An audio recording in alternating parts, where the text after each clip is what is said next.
이사야서 15장. 이것은 모압을 두고 내리신 엄한 경고의 말씀이다. 알이 망하는 그 밤에 모압이 망한다.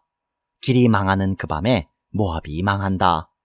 바잇과 디본 사람들이 산당에 올라가 통곡하고 모압 사람들이 느보와 메드바의 멸망을 보고 통곡한다. 모두 머리를 밀고 수염을 깎는다. 그들이 굵은 배로 허리를 동이고 길거리에 나앉아 울고 지붕 위에 올라가 통곡하며 광장에서도 통곡하니 볼에 눈물이 마를 날이 없다. 헤스본과 엘르 알레에서 부르짖는 소리가 저 멀리 야하스에까지 들리니 모압의 용사들이 두려워 떨며 넋을 잃는다. 가련한 모압아, 너를 보니 나의 마음까지 아프구나. 사람들이 저 멀리 소알과 에글랏 슬리시아까지 도망치고 그들이 슬피 울면서 루힛 고개로 오르는 비탈길을 올라가고 호로나임 길에서 소리 높여 통곡하니 그들이 이렇게 망하는구나. 니므림 샘들이 말라서 메마른 땅으로 바뀌고 풀이 시들고 초목이 모조리 사라지고 푸른 것이라고는 하나도 볼 수가 없구나. 그러므로 그들이 남겨놓은 것과 쌓아놓은 재물을 가지고 버드나무 개울을 건넌다. 그 곡하는 소리가 모압 땅 사방에 울려 퍼지고 그 슬피 우는 소리가 에글라임에까지 들리며 그 울부짖는 소리가 부엘 엘림에까지 이른다. 디몬의 물이 피로 변하였다. 내가 또 다른 재앙 하나를 더 내리겠다.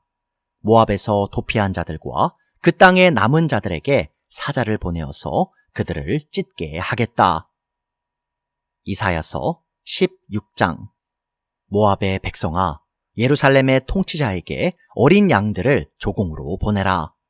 셀라에서 광야를 거쳐 나의 딸 시온산으로 조공을 보내라.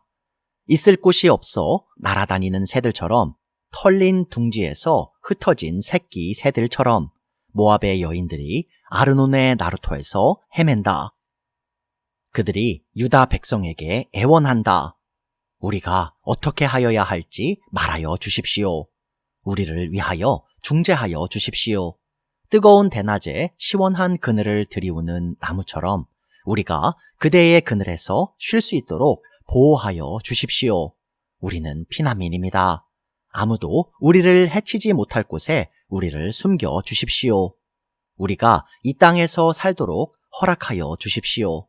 우리를 죽이려고 하는 자들에게서 우리를 보호하여 주십시오. 폭력이 사라지고 파괴가 그치고 압제자들이 이 땅에서 자취를 감출 것이다. 다윗의 가문에서 왕이 나와 신실과 사랑으로 그 백성을 다스릴 것이다. 옳은 일이면 지체하지 않고 하고 정의가 이루어지는 것을 보여줄 것이다. 유다 백성이 대답한다. 우리는 모압이 교만하다는 소문을 들었다.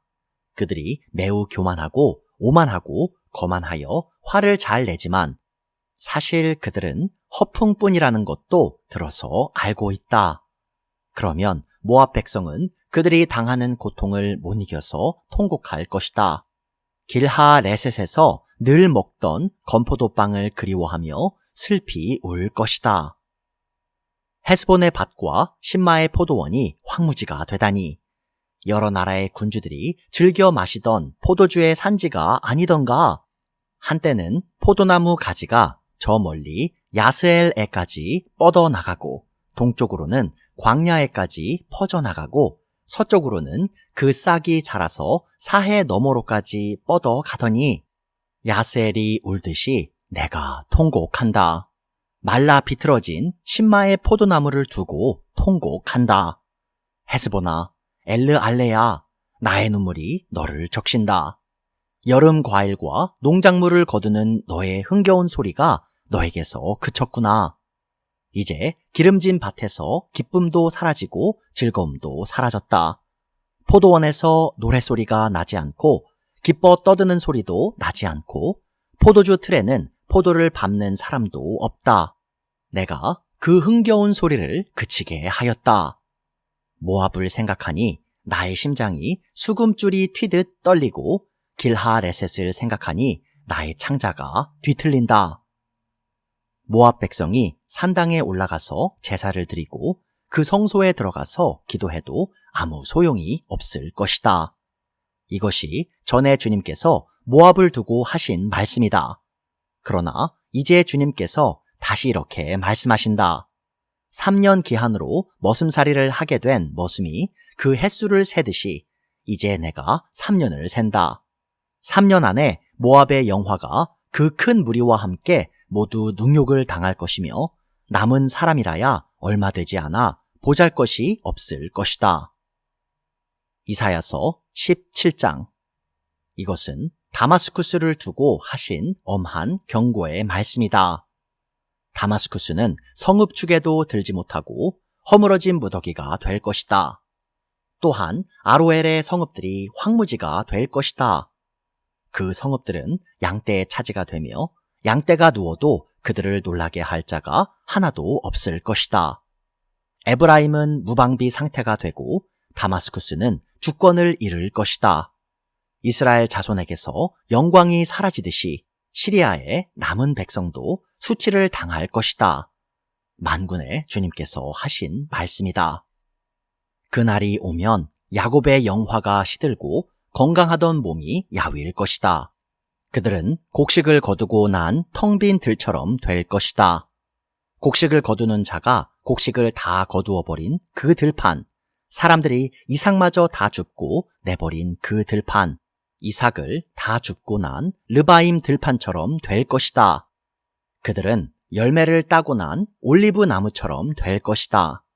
마치 올리브 나무를 흔들 때에 가장 높은 가지에 있는 두세 개의 열매나 무성한 나무의 가장 먼 가지에 남은 네다섯 개의 열매와 같이 될 것이다. 주 이스라엘의 하나님께서 하신 말씀이다. 그 날이 오면 사람들은 자기들을 지으신 분에게 눈길을 돌리고 이스라엘의 거룩하신 분을 바라볼 것이다. 자기들의 손으로 만든 제단들은 거들떠 보지도 않고 자기들의 손가락으로 만든 아세라 상들과 태양 신상은 생각도 하지 않을 것이다. 그 날이 오면 그 견고한 성읍들이 폐허가 될 것이다. 마치 이스라엘 자손 앞에서 도망친 히위족과 아모리족의 성읍들처럼 황폐하게 될 것이다. 이스라엘아, 내가 하나님 너의 구원자를 잊어버리고 내가 피할 견고한 반석을 기억하지 않고 이방신을 섬기려고 이방의 묘목으로 신성한 동산을 만들었구나. 나무를 심는 그날로 내가 울타리를 두르고 그 다음날 아침에 내가 심은 씨에서 싹이 났다 하여도 내가 그것을 거두어들일 무렵에는 흉작이 되어 너의 슬픔이 클 것이다. 가련하다. 저 많은 민족의 요란한 소리가 마치 바다에 파도 치는 소리처럼 요란하고 많은 백성들이 몰려오는 소리가 마치 거대한 물결이 밀려오는 소리 같구나. 비록 많은 백성이 거대한 물결이 밀려오는 것 같이 소리를 내어도 주님께서 그들을 꾸짖으시리니 그들이 멀리 도망칠 것이다. 그들은 산에서 바람에 흩어지는 겨와 같고 폭풍 앞에 흩날리는 티끌과 같을 것이다. 그들이 저녁 때에 두려운 일을 당하고 아침이 오기 전에 사라질 것이니 이것이 바로 우리를 노략한 자가 받을 몫이고 우리를 약탈한 자가 받을 마땅한 값이다. 이사야서 18장. 에티오피아의 강 건너편 벌레들이 날개치는 소리가 나는 땅에 재앙이 닥칠 것이다. 그들이 갈대배를 물에 띄우고 뱃길로 사절단을 보낸다. 너희 민첩한 사절들아, 가거라. 강물이 여러 갈래로 나뉘어 흐르는 땅으로 가거라.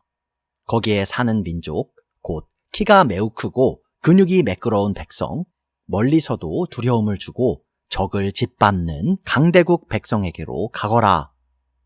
이 세상 사람들아, 땅에 사는 주민들아, 산 위에 깃발이 세워지면 너희가 보게 되고 또 나팔 소리가 나면 너희가 듣게 될 것이다. 주님께서 나에게 이렇게 말씀하신다. 내가 나의 초소에서 조용히 내려다 보겠다. 추수철 더운 밤에 이슬이 조용히 내려앉듯이 한여름 폭염 속에서 뙤양볕이 고요히 내려 쬐듯이 곡식을 거두기 전에 꽃이 지고 신포도가 연글 때에 주님께서 연한 가지들을 낮으로 자르시고 뻗은 가지들을 찍어 버리실 것이다. 산의 독수리들과 땅의 짐승들이 배불리 먹도록 그것들을 버려두실 것이니 독수리가 그것으로 여름을 나고 땅의 모든 짐승이 그것으로 겨울을 날 것이다. 그때에 만군의 주님께서 예물을 받으실 것이다. 강물이 여러 갈래로 나뉘어 흐르는 땅, 거기에 사는 민족, 곧 키가 매우 크고 근육이 매끄러운 백성, 멀리서도 두려움을 주고 적을 짓밟는 강대국 백성이 만군의 주님께 드릴 예물을 가지고 만군의 주님의 이름으로 일컫는 곳 시온산으로 올 것이다. 이사야서 19장. 이것은 이집트를 두고 하신 엄한 경고의 말씀이다.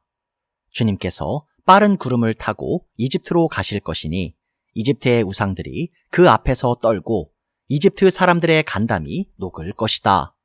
내가 이집트 사람들을 부추겨서 서로 맞서 싸우게 하겠다. 형제와 형제가, 이웃과 이웃이, 성읍과 성읍이, 왕권과 왕권이 서로 싸우게 하겠다. 그래서 이집트 사람들의 길을 죽여 놓겠다. 내가 그들의 계획을 무산시켜 버리면 그들은 우상과 마술사와 신접한 자와 무당을 찾아가 물을 것이다. 내가 이집트를 잔인한 군주의 손에 넘길 것이니 폭군이 그들을 다스릴 것이다. 주님, 곧 만군의 주님께서 하신 말씀이다. 나일강이 마를 것이다. 강바닥이 바싹 마를 것이다. 강에서는 악취가 나며 이집트 시냇물의 물 깊이가 얕아져 마르겠고 파피루스와 갈대도 시들어 버릴 것이다. 나일 강가와 어귀의 풀밭과 강변에 심은 모든 나무가 말라서 바람에 날려 사라지고 말 것이다. 나일강에서 고기를 잡는 어부들이 슬퍼하며 통곡하고 나일강에 낚시를 던지는 모든 낚시꾼과 강에 그물을 치는 사람들이 잡히는 것이 없어서 고달파할 것이다. 가는 배를 짜는 사람이 배 짜는 일을 그만두고 흰 천을 짜는 사람도 실망하여 천 짜는 일을 그칠 것이다. 옷 만드는 사람들이 낙심하니 모든 품꾼의 마음에도 병이 들 것이다. 소안의 지도자인 너희는 어리석기만 하고 지혜롭다고 하는 바로의 참모인 너희도 어리석은 제안만을 하고 있으니 어찌 바로에게 너희가 옛 현인들과 옛 왕들의 후예라고 감히 말할 수 있겠느냐? 이집트의 임금아, 너를 섬기는 현인이 어디에 있느냐? 그들을 시켜서 만군의 주님께서 이집트에 대하여 무엇을 계획하셨는지를 알게 하여 너에게 보이라고 하여라. 소안의 지도자들은 어리석은 사람들이다. 멤피스의 지도자들은 제 꾀에 속고 있다. 이집트의 주춧돌들인 지파들이 이집트를 그릇된 길로 이끌었다. 주님께서 친히 그들에게 마음을 혼란시키는 영을 부으셔서 그들이 이집트를 잘못 다스리게 하셨다. 그래서 마치 취한 자가 토하면서 비틀거리듯 이집트를 그 꼴로 만들었다. 그러므로 이집트에서는 되는 일이 없고 우두머리나 말단에 있는 사람이나 종려나무처럼 귀한 자나 갈대처럼 천한 자나 가릴 것 없이 모두 쓸모가 없이 될 것이다. 그 날이 오면 이집트 사람이 마치 겁 많은 여인처럼 되어 만군의 주님께서 그들 위에 팔을 펴서 휘두르시며 심판하시는 것을 보고서 두려워하며 떨 것이다. 이집트 사람은 유다 땅을 무서워할 것이다. 만군의 주님께서 그들을 치려고 세우신 계획을 상기할 때마다 유다라는 이름만 들어도 모두 무서워할 것이다. 그날이 오면 이집트의 땅의 5 성읍에서는 사람들이 가나안 말을 하며 만군의 주님만을 섬기기로 충성을 맹세할 것이다. 그 5 성읍 가운데서 한 성읍은 멸망의 성읍이라고 불릴 것이다. 그 날이 오면 이집트 땅 한가운데 주님을 섬기는 제단 하나가 세워지겠고 이집트 국경지대에는 주님께 바치는 돌기둥 하나가 세워질 것이다. 이 제단과 이 돌기둥이 만군의 주님께서 이집트 땅에 계시다는 징표와 증거가 될 것이다. 그래서 그곳 백성이 압박을 받을 때에 주님께 부르짖어서 살려주실 것을 간구하면 주님께서 한 구원자를 보내시고 억압하는 자들과 싸우게 하셔서 백성을 구원하실 것이다. 주님께서는 이렇게 자신을 이집트 사람에게 알리실 것이며 그날로 이집트 사람은 주님을 올바로 알고 희생제물과 번제를 드려서 주님께 예배하고 또 주님께 서원하고 그대로 실천할 것이다. 주님께서 이집트를 치시겠으나 치시고 나서는 곧바로 어루만져 낫게 하실 것이므로 그들이 주님께로 돌아오고 주님께서는 그들의 간구를 들으시고 그들을 고쳐주실 것이다. 그 날이 오면 이집트에서 아시리아로 통하는 큰 길이 생겨 아시리아 사람은 이집트로 가고 이집트 사람은 아시리아로 갈 것이며 이집트 사람이 아시리아 사람과 함께 주님을 경배할 것이다. 그 날이 오면 이스라엘과 이집트와 아시리아 이 세 나라가 이 세상 모든 나라에 복을 주게 될 것이다. 만군의 주님께서 이 세 나라에 복을 주며 이르시기를 나의 백성 이집트야, 나의 손으로 지은 아시리아야, 나의 소유 이스라엘아, 복을 받아라 하실 것이다.